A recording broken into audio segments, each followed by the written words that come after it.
जिंदगी में बंदगी तो करना है,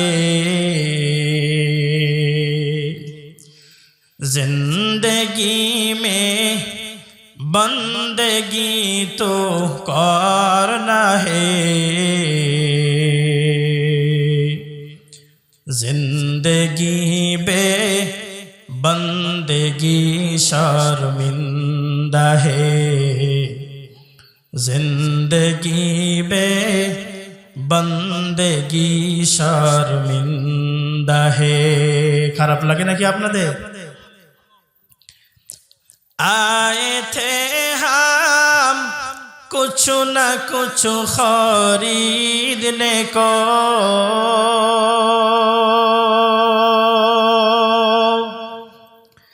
जैसे हो रोशन मेरे क़ल्बो रूह,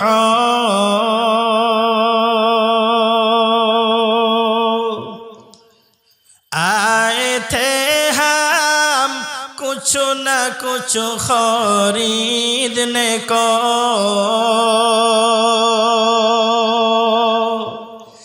जैसे हो रोशन मेरे क़ल्बो रूह,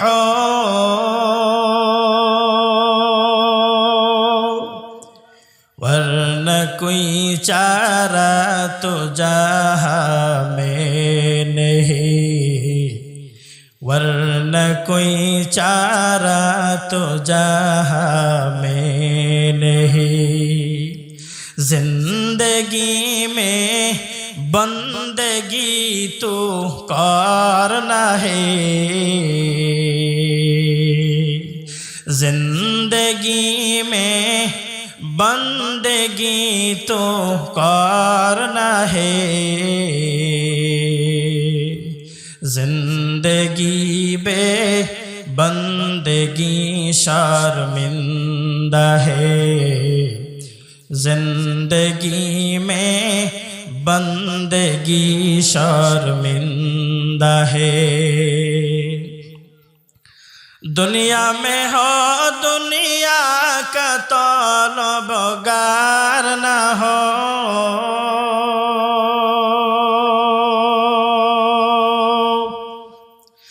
बाजार से गुजर हो खरीदार न हो,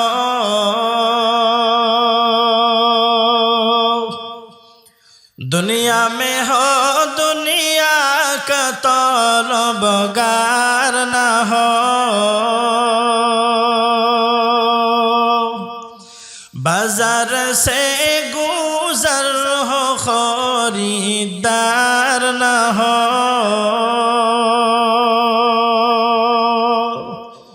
ये दुनिया एक मिसल कागज़ फूल है, ये दुनिया एक मिसल कागज़ फूल है, जिंदगी में बंदगी तो करना है,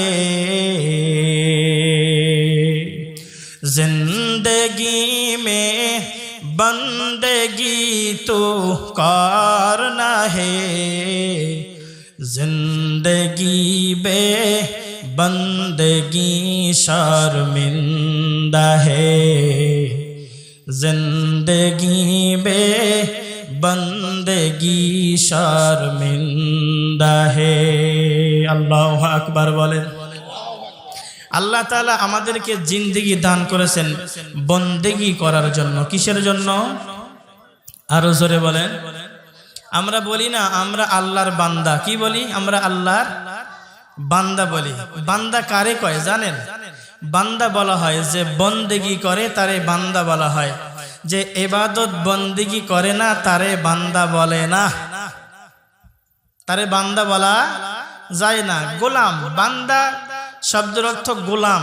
গোলাম কারে কয়? যে গোলামি করে। কথা ঠিক কিনা? যে গোলামি করে না তারে কি গোলাম বলা যায়? তারে কিন্তু গোলাম বলা যায় না। যেই বান্দা বন্দেগি করে তাকেই বান্দা বলা হয়। আল্লাহ তাআলা আমাদেরকে জিন্দেগি দান করেছেন বন্দেগি করার জন্য। কিসের জন্য? বন্দেগি করার জন্য। বন্দেগি করে নিজের এই জিন্দেগিটা সাজানোর জন্য আল্লাহ তাআলা আমাদের জিন্দেগি দান করেছেন। নিজের জিন্দেগি দান করেছেন বন্দেগি করে জিন্দেগি সাজানোর জন্য। যদি কোনো মানুষ এই বন্দেগি করে জিন্দেগি সাজাইতে পারে তাহলেই সার দুনিয়া আখিরাতে সে কামিয়াব। বলেন সুবহানাল্লাহ। তাহলে আমার জিন্দেগি কি করে সাজাইতে হবে? বন্দেগি। কথা বোঝেন নাই? আমার জিন্দেগি কি করে সাজাইতে হবে? বন্দেগি করে সাজাইতে হবে। আল্লাহ পাক রব্বুল আলামিন দুনিয়ায় পাঠাইলেন জিন্দেগিটা বন্দেগি দিয়ে সাজানোর জন্য। আল্লাহ পাক রব্বুল আলামিন এই কথা নিজেই কোরআনের ভাষায় বলেছেন, ওয়ামা খালাকতুল জিন্না ওয়াল ইনসা ইল্লা লিয়াবুদুন।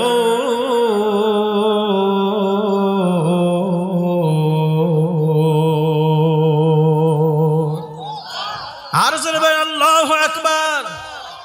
আল্লাহ পাক রব্বুল আলামিন কোরআনে হাকিমে বলেন, জিন এবং মানুষকে আমি একমাত্র ইবাদতের জন্য বানাইছি। তারা শুধুমাত্র আমার ইবাদত করবে, ইবাদত ছাড়া তাদের কোনো কাজ থাকবে না। এরা নিজের জীবনটা ইবাদত দিয়ে সাজাইবে।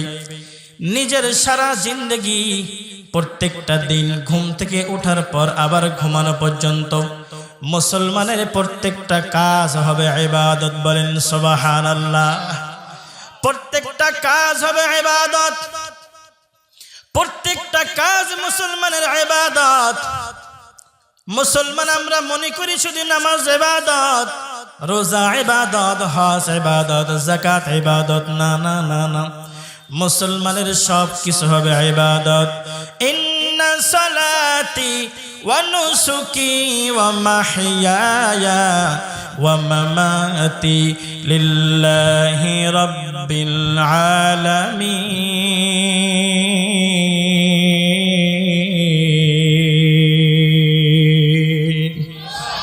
আর জোরে বলেন আল্লাহু আকবার।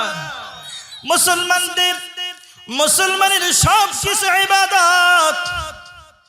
মুসলমানের নামাজ, মুসলমানের কুরবানি, মুসলমানের বেঁচে থাকা মরে যাওয়া সব হবে কার জন্য? আল্লাহর জন্য সব কিছু হবে। আল্লাহ পাক রব্বুল আলামিন জিন্দেগি কেন দান করলেন ভালো করে খেয়াল করেন। আল্লাহ পাক রব্বুল আলামিন জিন্দেগিটা আপনাকে আমাকে কেন দান করেছেন? সূরা মুলক 29 নম্বর পারার 2 নম্বর আয়াতে আমার আল্লাহ বলেন, আল্লাযী খালাকাল মাউতা ওয়াল হায়াতা লিয়াবলুয়াকুম আইয়ুকুম আহসানু আমালা।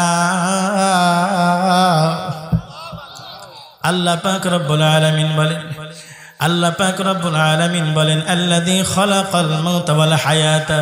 ওই আল্লাহ রব্বুল আলামিন যিনি মওত বানাইছেন, মওত সৃষ্টি করেছেন, ওয়াল হায়াত, আবার হায়াত বানাইছেন। আল্লাহ পাক রব্বুল আলামিন আপনার আমার মওত আগে বানাইলেন, এরপরে আল্লাহ পাক হায়াত বানাইলেন। কেন বানাইলেন হায়াত?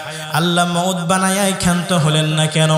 মওত বানাইয়া শেষ করে দিলেই তো আর কোনো পেরেশানি থাকতো না, আর কোনো টেনশন থাকতো না, দুনিয়ার কোনো চিন্তা থাকতো না, দুনিয়ার কোনো ফিকির থাকতো না। রে মুসলমান, মওত বানাইয়া আল্লাহ ক্ষান্ত হলেন না, আল্লাহ এরপরে হায়াত বানাইলেন। আল্লাযী খালাকাল মাউতা ওয়াল হায়াতা, হায়াত বানাইয়া আল্লাহ কেন দুনিয়ায় পাঠায়া দিলেন? আল্লাহ পাক নিজেই বলেন, লিয়াবলুয়াকুম আইয়ুকুম আহসানু আমালা। আল্লাহু আকবার বলে। আমার আল্লাহ রাব্বুল আলামিন মওত বানাইয়া আবার হায়াত দান করলেন আমাদেরকে। কেন কেন কেন? মওত বানাইয়া আবার হায়াত দিয়া, জিন্দেগি নামক বস্তুটা দিয়া কেমন আল্লাহ দুনিয়ায় পাঠাইল? রে মুসলমান, জিন্দেগি নামক হায়াত নামক জিনিসটা দিয়ে আল্লাহ দুনিয়ায় পাঠাইছে দুনিয়াদারি করার জন্য না, দুনিয়ার বাড়ি গাড়ি করার জন্য না, দুনিয়ার অট্টালিকা বানানোর জন্য না, দুনিয়ার নেতা হওয়ার জন্য না, দুনিয়ার বড় সন্ত্রাস, চাঁদাবাজ, লুটতারাজ, দুর্নীতিবাজ হওয়ার জন্য নয়। আমার আল্লাহ রাব্বুল আলামিন হায়াত বানাইছেন লিয়াবলুয়াকুম, তোমার তোমাদের পরীক্ষার জন্য। কি পরীক্ষা? দুনিয়ার মধ্যে কে কত বড় ধনী হইবা না, এই পরীক্ষা না। কে কত বড় নেতা হইবা, কোন দলের নেতা হইবা, এই জন্য না। আমার আল্লাহ রাব্বুল আলামিন হায়াত বানাইয়া আবার আমাদেরকে পাঠায়া দিলেন দুনিয়াতে, লিয়াবলুয়াকুম, পরীক্ষার জন্য। আইয়ুকুম আহসানু আমালা। ও দুনিয়ার মানুষ রে, হায়াত বানাইয়া দুনিয়ায় পাঠাইলাম। কে কত সুন্দর আমল করতে পারো, কার আমল, কার কর্ম, কার কাজ, কার কর্ম পদ্ধতি কত সুন্দর হয়, এই জন্যই আল্লাহ পাক দুনিয়ায় পাঠাইছি। কিন্তু আমরা দুনিয়াতে আইসা আল্লাহকে ভুইলা গেছি, আল্লাহর রাসূলকে ভুইলা গেছি। দুনিয়ার পেছনে এমন দৌড় দিছি, আমাদের দিকে তাকাইলে মনে হয় জীবনে আমাদের মওত হয়তো বা হবে না। কথা ঠিক কিনা বলে? আজ চিল্লা বলেন ঠিক কিনা?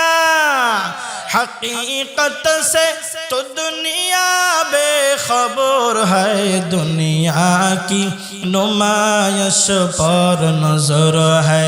नमी गोयम के आज दुनिया जुदाबाश, बहर कारे के बाशी बा खुदाबाश। আমরা তো গাফেল। কথা ঠিক কিনা? হায়াত আল্লাহ কেন দান করলো? কেন দান করলো হায়াতের জিন্দেগি? আমার কাজটা কি? আমি আপনাদের সামনে যে আয়াতে কারিমা তেলাওয়াত করেছি, সূরা তাওবার 24 নম্বর আয়াত। এই আয়াতের মধ্যে আমার আল্লাহ রাব্বুল আলামিন বলেন, কুল, হে নবী আপনি বলিয়ে দেন, ইন কানা আবাউকুম ওয়া আবনাউকুম ওয়া ইখওয়ানুকুম وأزواجكم وعشيرتكم وأموال اقترفتموها وتجارة تخشون كسادها ومساكن ترضونها أحب إليكم من الله ورسوله وجهاد في سبيله فتربصوا حتى يأتي الله بأمره والله لا يهدي القوم الفاسقين।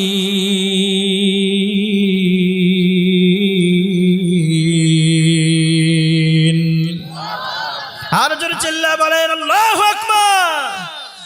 कलाम जिंदा कुरआन हकीम, हिकमते ओला यज़ाल सतो कदीम, जमीउल इल्म फिल कुरआन हकीम, तकासरत अन्हु अफ़हामुर रिजाली, बखा कुरआन कलामुल्लाह बशनो कदीमास्ती कदीमास्ती नयनस। তাহলে আমরা আয়াতের প্রথম অংশে যদি বাবা মার মহব্বত, বাবা আমার মহব্বতের চাইতে আল্লাহকে বেশি মহব্বত করতে গিয়া যদি বাবা মা বেজার হইয়া যায়, কোনো আফসোস নাই।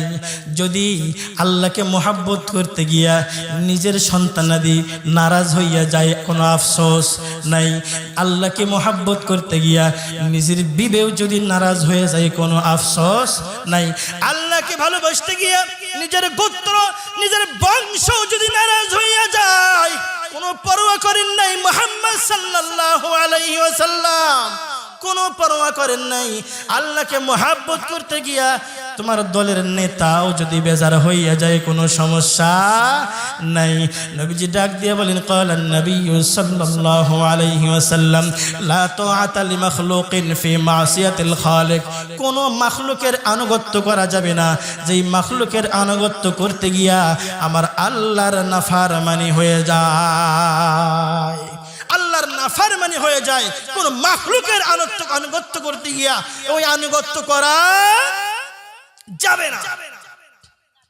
আল্লাহকে মহব্বত করতে গিয়া, আল্লাহর রাসূলকে মহব্বত করতে গিয়া আপনার আমার উপরে হাজারো পরীক্ষা আসতে পারে, হাজারো বাধা আসতে পারে, হাজারো মুসিবত আসতে পারে। আমার আল্লাহ রাব্বুল আলামিন সূরা বাকারার 155 নম্বর আয়াতে বলেন, আমার আল্লাহ রাব্বুল আলামিন আমাদেরকে যে পরীক্ষা করবেন, আমাদের ঈমানটা একটু বাজায়া দেখবেন কেমন ঈমান, কসুর পাতার পানি নাকি আসলে খাঁটি ঈমানদার।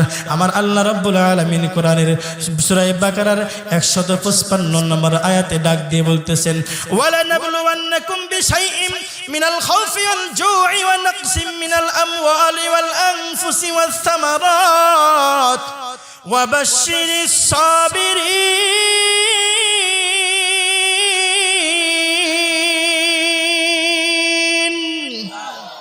আমার আল্লাহ পাক রব্বুল আলামিন ডাক দিয়ে বলতেছেন, দুনিয়ার মানুষ রে, তোমার ঈমান শক্ত নাকি নরম, তোমার ঈমানের দুর্বল নাকি শক্তিমান, তোমার ঈমানের মধ্যে কতটুকু জোর আছে, আমি আল্লাহ পাক রব্বুল আলামিন মাঝে মধ্যে একটু পরীক্ষা করি। বলেন সুবহানাল্লাহ।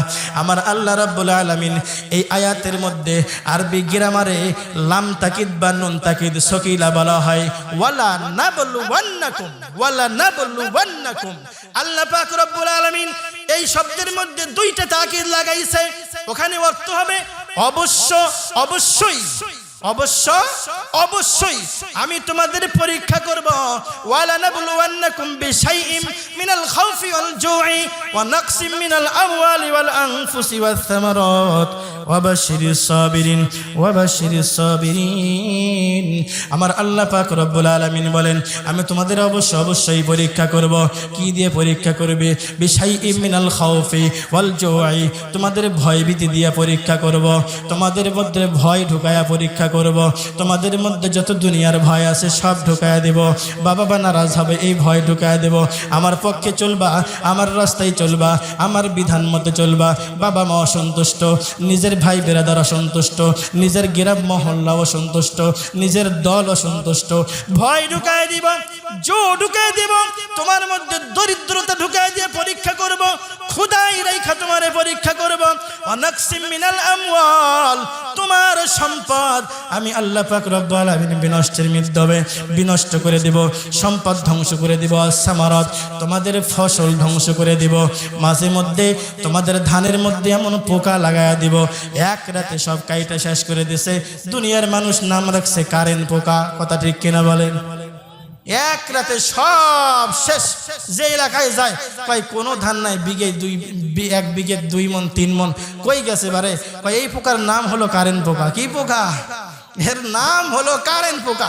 আর এটা কারেন্ট পোকা নয়, এটা আল্লাহর পরীক্ষা। বলেন সুবহানাল্লাহ। কি পরীক্ষা? এটা আল্লাহর পরীক্ষা। আমার আল্লাহ আয়াতে বলেন, ওয়াল আনফুসি ওয়াস সামারাত, তোমাদের জানমালের ক্ষতি হবে, তোমাদের ফসল ক্ষতি হবে, তোমাদের ফসল আমি নষ্ট করে দিব। এটা আল্লাহর পরীক্ষা। আল্লাহ কি বলেন এরপরে? আল্লাহ যেটা বলতেছেন, আহারে এত আনন্দের কথা, এত বড় আনন্দের কথা দুনিয়ার মানুষ যদি বুঝতো, তাহলে মানুষ বলতো, জীবনে আমার সব ধান কারেন্ট পোকা খায়া শেষ করে দেখ, এক মোট ধানেরও আমার দরকার নাই। আমার আল্লাহ পাক রব্বুল আলামিন বলেন, হাবিব গো, আপনার উম্মতদের জানায়া দিন, ওয়াবাশশির, সুসংবাদ দেন, সুসংবাদ দেন, সুসংবাদ দেন। কাদের জন্য? এই সমস্ত পরীক্ষায় যারা পাস করবে, ধৈর্য ধারণ করবে। আল্লাহ পাক রব্বুল আলামিন বলেন, হাবিব, ওয়াবাশশিরিস সাবিরিন।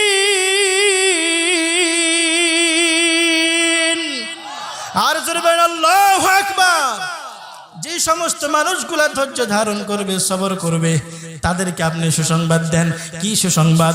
আমার আল্লাহ পাক রব্বুল আলামিন আরেক সূরা, সূরা জুমারের 10 নম্বর আয়াতে বলেন, ইন্নামা ইউওয়াফাস সাবিরুনা আজরাহুম বিগাইরি হিসাব।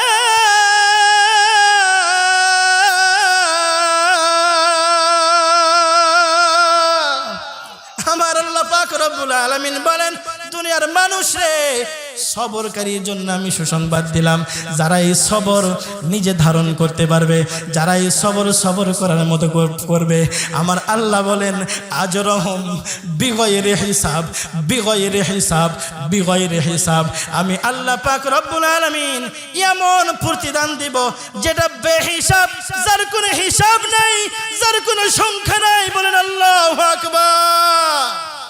আমার আল্লাহ যদি বলে বিগয়রে হিসাব, এই যে কত বেশি, দুনিয়ার কোনো হিসাব সেটা ধরতে পারবে না। আমার আল্লাহ পাক রব্বুল আলামিন সবরকারীদের জন্য এত বড় বড় যাচাই খায়ের রেখেছেন। আল্লাহ পাক রব্বুল আলামিনের এই আল্লাহর রাস্তায় চলতে গিয়া, নবীজির পথে চলতে গিয়া নবীজি যেরকম কষ্ট করেছেন, আমাদের উপরে আসতে পারে জেল জুলুম, আসতে পারে নির্যাতন, আসতে পারে বয়কট, আসতে পারে নিন্দা, আসতে পারে জুলুম, আসতে পারে গালাগালি, আসতে পারে কটুবাক্য, আসতে পারে। সব কিছুর উপরে ধৈর্য ধারণ করার নামই হলো প্রকৃত ঈমানদার। বলেন সুবহানাল্লাহ। প্রকৃত ঈমানদার শুরুতে বলেছে জিন্দেগি দান করেছেন আল্লাহ বন্দেগি করার জন্য, দুনিয়ার রং তামাশায় কাটানোর জন্য না। জিন্দেগি আল্লাহ দান করলেন বন্দেগি করার জন্য। বন্দেগি কইরা যদি দুনিয়ার থেকে বিদায় নিতে পারি, তাহলে আমার জিন্দেগি দুনিয়ার হায়াত সার্থক, আখিরাতও সার্থক। নিজের জিন্দেগি বন্দেগি দিয়ে সাজাইতে হবে। নিজের জিন্দেগি নামাজ দিয়ে সাজাইব, নিজের জিন্দেগি রোজা দিয়ে সাজাইব, নিজের জিন্দেগি হজ দিয়ে সাজাইব, নিজের জিন্দেগি যাকাত দিয়ে সাজাইব, নিজের জিন্দেগি দান সদকা দিয়ে সাজাইব। নিজের জিন্দেগি সাজানোর জন্যই এরকম একটা মাহফিলের আয়োজন করা হয়েছে। বলেন সুবহানাল্লাহ। এই যে আয়োজন, এটা কিন্তু আমাদের জিন্দেগি সাজানোর একটা অংশ। বলেন সুবহানাল্লাহ।